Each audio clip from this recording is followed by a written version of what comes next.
Hey guys, and welcome back to this channel. In this video I'll be showing you guys how you can blur a certain part of your video.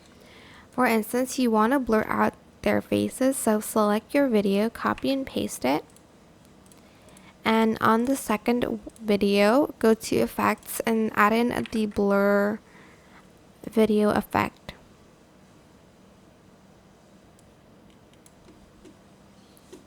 Maybe it's this one that you can adjust. Then go to video, go to mask, and select whatever shape suits your video the best. And just feather that out. And as you can see, obviously it's going to move around like a lot.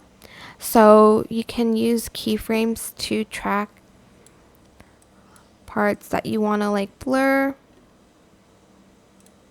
Let me just go to effects and blur it a little bit more, like so.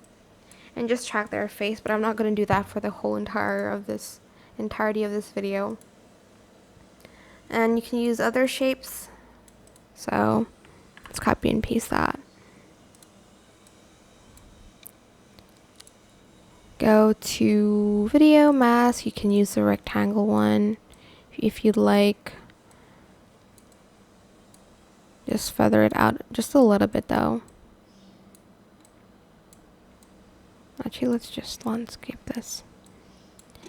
And that is it. I hope this tutorial was helpful for you guys. Don't forget to like, comment, share, and also subscribe to this channel if you haven't done that already. If you have any more questions about this video, just leave it in the comment section down below. I will try my best to answer them all for you guys. And if you found this video helpful, please click the thanks button as well. That is it. Thank you so much for watching. Bye.